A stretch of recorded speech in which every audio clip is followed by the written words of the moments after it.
झारखंड से जो खबर है वो सामने आ रही है, जहां पर बड़े बड़े प्रोजेक्ट्स की इनॉग्रेशन की जा सकती है। और इसी के साथ कुल अगर हम बात करें इस प्रोजेक्ट्स की तो 7200 करोड़ रुपए के जो प्रोजेक्ट्स हैं इनका इनॉग्रेशन किया जा सकता है। 2 रैलियों को संबोधित भी करेंगे यहाँ पर पीएम, और इसी के साथ बिहार झारखंड में कई बड़ी सौगातें दे सकते हैं। आज से 3 राज्यों के दौरे पर रहेंगे पीएम नरेंद्र मोदी, और वहीं पर पीएम दौरे को लेकर 2 दिवसीय बंगाल दौरा ये रहेगा। और इसी के साथ झारखंड की बात करें तो 2 रैलियों को यहाँ पर पहले तो बंगाल में संबोधित करते हुए प्रधानमंत्री नजर आएंगे, और उसके साथ 7200 करोड़ के जो प्रोजेक्ट्स हैं उनकी भी इनॉग्रेशन यहाँ की जाएगी। इसको लेकर तैयारियां भी पूरी कर ली गई हैं, और आज से 3 राज्यों के दौरे पर प्रधानमंत्री नरेंद्र मोदी रहेंगे। 4 दिन बाद पीएम फिर करेंगे पश्चिम बंगाल का दौरा, और इसी के साथ पीएम मोदी के दौरे को लेकर सुरक्षा व्यवस्था को भी सख्त कर दिया गया है। 2 रैलियों को संबोधित करते हुए हमें यहाँ पर प्रधानमंत्री नजर आएंगे, और इसी के साथ 7200 करोड़ के जो प्रोजेक्ट्स हैं उसका इनॉग्रेशन किया जाएगा। आप तस्वीरें देख सकते हैं। हालांकि जो ये प्रोजेक्ट्स हैं 7200 करोड़ के, इसमें कौन कौन से प्रोजेक्ट्स रहेंगे उसके बारे में भी आपको जानकारी देंगे। बिहार झारखंड को लेकर बड़ी सौगात है। 2024 के चुनावों को लेकर सुरक्षा व्यवस्था को भी, इन रैलियों की जो सुरक्षा व्यवस्था है उनको भी चौकस कर दिया गया है। और आप तस्वीरें देख रहे हैं जो सामने आ रही है, जहां पर सुरक्षा व्यवस्था का ध्यान रखा जा रहा है। और झारखंड की तस्वीर है पहली, जहां पर प्रधानमंत्री के आने से पहले की जो सुरक्षा व्यवस्था है उसको पुख्ता किया जा रहा है। और वहीं पर आपको बताएं कि 2 रैलियों को संबोधित यहाँ पर प्रधानमंत्री कर सकते हैं, जहां पर 2 दिवसीय बंगाल दौरा भी उनका रहेगा।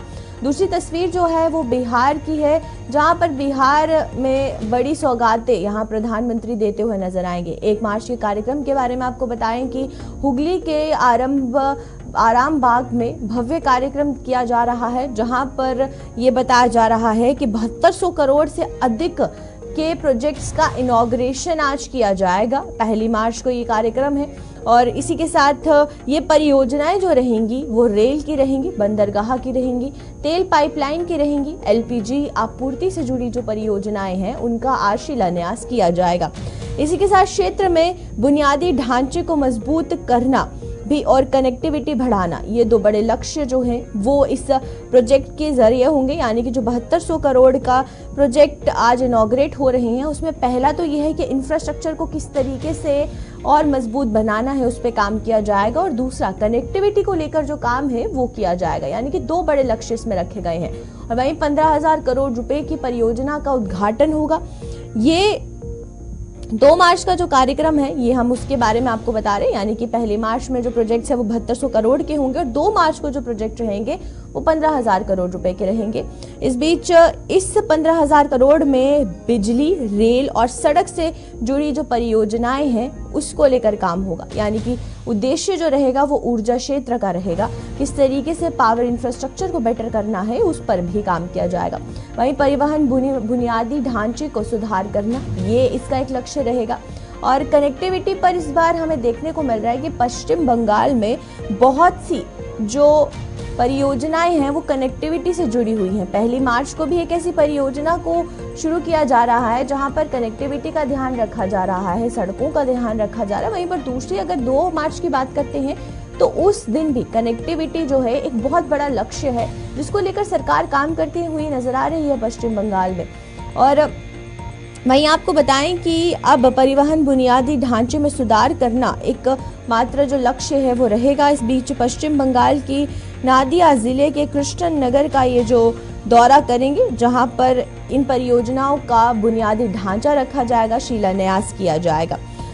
2 दिन का दिवसीय बंगाल का जो दौरा है वो प्रधानमंत्री नरेंद्र मोदी का है, और इसी बीच 7200 करोड़ की परियोजना का आज शिलान्यास किया जाएगा। जनता को संबोधित करते हुए नजर आएंगे, जिस बीच रेल परियोजना हो गई, बंदरगाह हो गए, तेल पाइपलाइंस हो गई, एलपीजी आपूर्ति से जुड़ी जो परियोजनाएं हैं उनका आज शिलान्यास करते हुए प्रधानमंत्री नजर आएंगे। और इस बीच 15,000 करोड़ रुपए की जो परियोजनाएं हैं इनका कल शिलान्यास किया जाएगा। पश्चिम बंगाल के नादिया जिले के कृष्णा नगर में ये जो दौरा है ये किया जा रहा है।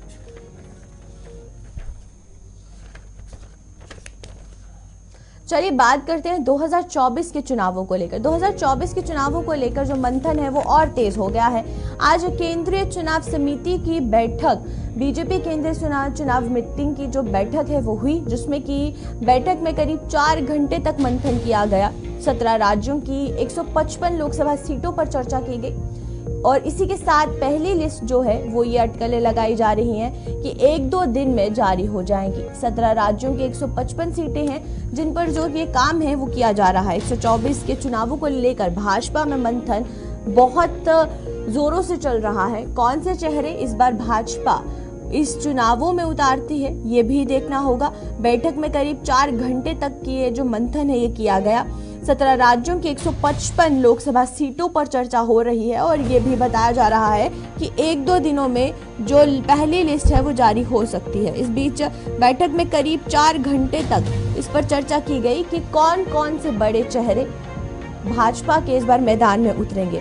आपको बताएं कि जिस तरीके से जो 2024 के चुनावों को लेकर भाजपा हमें सक्रिय होती हुई नजर आ रही है और हर किसी की जो नजर है वो इस पर टिकी है कि इन 17 राज्यों में कौन कौन से उम्मीदवार जो हैं भाजपा उतारती है मैदान में। और इसी के साथ अगर हम बात करें दूसरी तरफ ऑपोजिशन की, तो ऑपोजिशन भी पूरी तरीके से यहाँ पर बैठकों का दौर जो है वो शुरू कर चुका है और चेहरों के लिए मंथन किया जा रहा है। इस बीच 2024 के जो चुनाव हैं वो बहुत ज़्यादा अहम माने जा रहे हैं, क्योंकि एक तरफ इंडिया अलायंस है और दूसरी तरफ भाजपा है। इस इंडिया अलायंस के साथ किस तरीके से भाजपा पूरे कंधा सा कंधा मिलाकर जो कॉम्पीट करती हुई नजर आएगी वो देखना होगा। हमारे साथ यहाँ पर हमारे संवाददाता उज्जवल कुमार ज्वाइन कर चुके हैं। तो उज्जवल, पहला आपसे सवाल मेरा ये रहेगा कि ये बताया जा रहा है कि 1-2 दिन में जो पहली लिस्ट है वो जारी हो जाएंगी, तो क्या कुछ सोर्सेज के हवाले से कोई खबर सामने आ रही है कि कौन कौन से चेहरे इसमें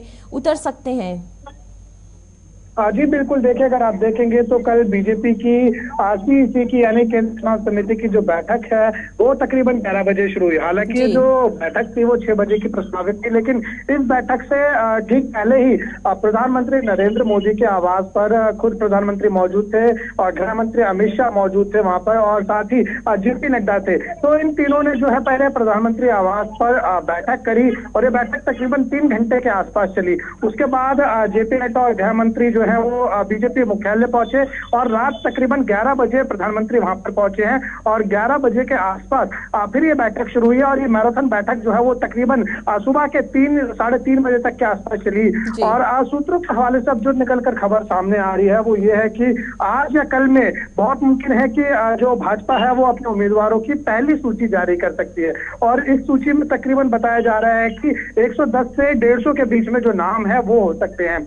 उम्मीदवारों के नामों पर जो है वो अंतिम मोहर भी कल लगाई जो है वो जा चुकी है और पहली सूची में जो बड़े चेहरे हैं उनका जो नामों की घोषणा है वो की जा सकता है। कुछ प्रधानमंत्री नरेंद्र मोदी के नाम की घोषणा की जा सकती है, वो वाराणसी से लड़ेंगे। गृह मंत्री अमित शाह है और रक्षा मंत्री हैं और अन्य जो नेता है, जो बड़े चेहरे हैं बीजेपी के, उनके भी नामों की जो घोषणा है वो पहली सूची में जारी की जा सकती है। तो यानी बीजेपी जो है वो मैराथन बैठक करती हुई दिखाई दे रही है। और देखिए जो चीज हो रहा है वो हाइड्रोपोनिक प्लांट्स के बारे में है, उसकी टेक्नोलॉजी से किस प्रकार पानी के अंदर ही आप उगा सकते हैं। अगर आप इस पुष्प प्रदर्शनी में जाएंगे तो आप पुष्प को देखेंगे तो आपको प्यार हो जाएगा। और यहाँ के पुष्प बिल्कुल अलग है, पूरी दुनिया से 10-15 दिन पहले आते हैं, उनकी क्वालिटी, उनकी रिचनेस।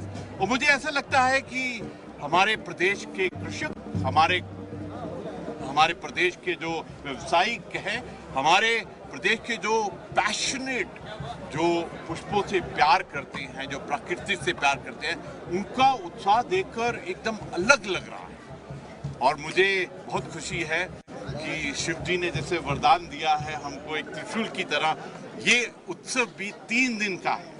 मैं तो पूरे विश्व को, पूरे भारत को, हर उत्तराखंडी को मैं इनवाइट करता हूँ कि आइए, राजभवन देहरादून में आइए और इन पुष्पों का आनंद लीजिए। इन पुष्पों के थ्रू जो प्रभु का, शिव जी का, वाहिगुरु का जो आशीर्वाद है उसको महसूस कीजिए। यहाँ पर आके देखिए कि किस प्रकार की वैरायटीज है हमारे पास। और यहाँ पर और भी बहुत सुंदर, मैं कहूँगा, रिसर्च, इनोवेशन चल रही है। मैं आपको बताना चाहता हूँ कि जो हमारा मीडिया का पूरा परिवार है, इनका जो उत्साह है आज देखने, मतलब I would like to appreciate each one of. आज हमने एक बहुत सुंदर पहल की है कि हमारे दून यूनिवर्सिटी के जो मीडिया का, मास मीडिया का जो पूरा इनका डिपार्टमेंट है, उन्होंने एक अपनी टीम यहाँ फील्ड की है जिसके अंदर में मुख्य हमारी बेटियां हैं, और उनका उत्साह देखकर, उनकी पैशन देखकर मीडिया को बिल्कुल एक अलग ही आनंद आता है। और आज यहाँ पर बहुत सुंदर एक आर्ट गैलरी भी तैयार की गई है, आप अवश्य इसके देखिए। यहाँ पर जो मिलेट्स के खाने बनते हैं उसके भी एक बहुत सुंदर आयोजन किया गया है, और आप देखिए कि किस प्रकार मिलेट ने पूरे विश्व को एक अलग देश के सिनेरियो के ऊपर में ले गए।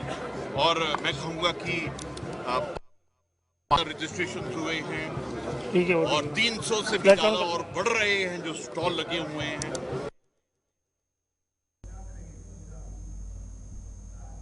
तो वहीं पर आपको हमने तस्वीरें दिखाई जो राजभवन से सामने आ रही थी। उत्तराखंड के राजभवन में बसंतोत्सव का आयोजन हुआ आज से, और इसका जो शुभारंभ है वो किया गया। तो चलिए अब उत्तराखंड के बाद पंजाब की तरफ चलते हैं। पंजाब में देखते हैं कि पंजाब से क्या कुछ तस्वीरें सामने आ रही हैं।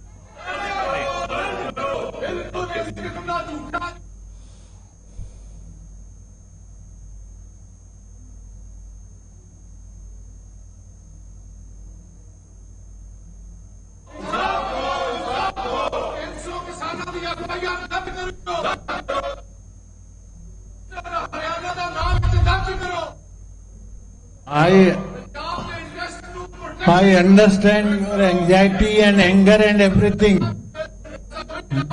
But later on you should discuss.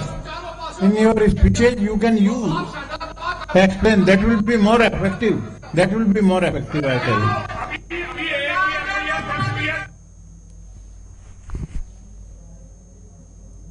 Government continuously strive to bridge the gap between the privileged and the marginalized to ensure that the fruits of development reach every section of society.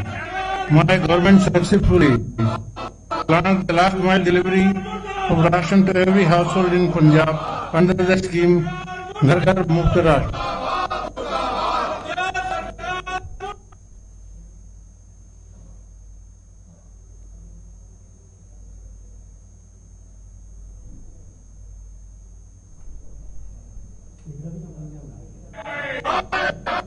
My government successfully launched the last mile delivery ration to every household in Punjab under the scheme Ghar Ghar Muft Ration. My government reaffirms to the ideals of democracy, justice and fraternity. Let us rededicate ourselves to service of the people of Punjab, mindful of the trust and faith they have reposed to us. Together let us embark on this journey with courage and conviction, knowing that the future of Punjab lies in our hands.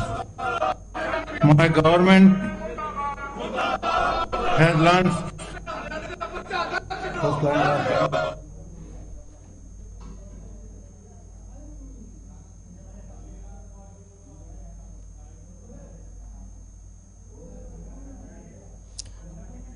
तो वहीं पर पंजाब विधानसभा से राज्यपाल यहां पर हमें देखने को मिला कि संबोधित करते हुए नजर आए, लेकिन वहीं पर दूसरी तरफ विरोध भी जो है उनके प्रति देखने को मिल रहा है।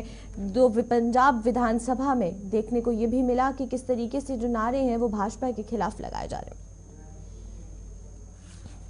तो चलिए दिल्ली विधानसभा की बात करें। दिल्ली विधानसभा के बजट सत्र का 13वां दिन है और वहीं पर आज वित्त मंत्री आतिशी पेश करेंगे बजट को, जिसका 2023-24 का ये जो बजट है जो कि आज वित्त मंत्री आतिशी पेश करने जा रही हैं। और वहीं पर बजट का हिसाब जनता के सामने रखती हुई केजरीवाल सरकार हमें नजर आएगी। आज विधानसभा में जो आर्थिक सर्वेक्षण बजट 2023-24 है वो रखा जाएगा। सदन में कई अहम मुद्दों को लेकर पहले भी हंगामा हो गया। आपको बताएं कि आज 13वां दिन है। 15 फरवरी से दिल्ली विधानसभा का जो सत्र है वो शुरू हुआ था, जिसको लेकर भाजपा भी हमें आपको आड़े हाथों लेती हुई नजर आई। और भाजपा का ये कहना था कि अभी तक जो ये वित्त मंत्री द्वारा बजट पेश नहीं किया गया है। अरविंद केजरीवाल की सरकार को आड़े हाथों लेते हुए भाजपा नजर आई, लेकिन आज 13वां दिन है और जिसमें बताया जा रहा है कि आज वित्त मंत्री आतिशी जो बजट 2023-24 को पेश करेंगी, यानी कि केजरीवाल सरकार ने क्या कुछ काम किए हैं उसको लेकर आज पूरा ब्यौरा, आज पूरा जो खाका है वो तैयार होगा और उस खाके में क्या कुछ पेश होगा, कौन से प्रोजेक्ट्स आए हैं सामने, वो भी देखने को मिलेगा। लेकिन वहीं पर अगर हम सदन की बात करते हैं तो पहले से ही दिल्ली विधानसभा में जो सदन हुआ है उसको लेकर काफ़ी ज़्यादा बहुत से मुद्दे ऐसे हैं जिनको लेकर हंगामा इस सदन में हो चुका है। और आज जब वित्त मंत्री द्वारा बजट पेश किया जाएगा तो उस समय क्या कुछ हंगामा होता है, क्योंकि भाजपा पहले ही कह चुकी है कि आपने बजट पेश करने में काफ़ी देरी लगा दी है। 15 फरवरी को ये जो बजट था ये शुरू हुआ था और आज 13वां दिन है इसका। आज 1 मार्च है और 1 मार्च के पहले दिन ही महंगाई का एक बड़ा झटका देखने को मिला। एलपीजी सिलेंडर के जो दाम है वो बढ़ा दिए गए हैं। दिल्ली में 25 रुपए, मुंबई में 26 रुपए एलपीजी सिलेंडर महंगा हो गया है। बढ़ती महंगाई से आम जनता परेशान नजर आ रही है और महंगाई को लेकर विपक्ष सरकार भी भाजपा पर हमलावर होती हुई नजर आ रही है। पहले महीने में 40 रुपए का जो इजाफा है वो एलपीजी गैस सिलेंडर में किया गया है। आम जनता यहाँ परेशान होती हुई नजर आई कि मार्च के महीने की शुरुआत ही उनके बजट को डगमगा गई, जिस वजह से एलपीजी के जो प्राइसेस है उसमें काफ़ी ज़्यादा बढ़ोतरी देखने को मिली। दिल्ली में 25 रुपये और मुंबई में 26 रुपये ये जो बजट है, ये जो एलपीजी के दाम है ये महंगे हुए हैं। बढ़ती महंगाई के साथ अब आम जनता परेशान होती हुई नजर आ रही है। मार्च के पहले दिन ही एक बड़ा झटका आम जनता को मिलता हुआ नजर आया और वहीं पर विपक्ष सरकार अब पूरे तरीके से हमलावर होती हुई नजर आ रही है, भाजपा सरकार को आड़े हाथों लेती हुई जो नजर आ रही है।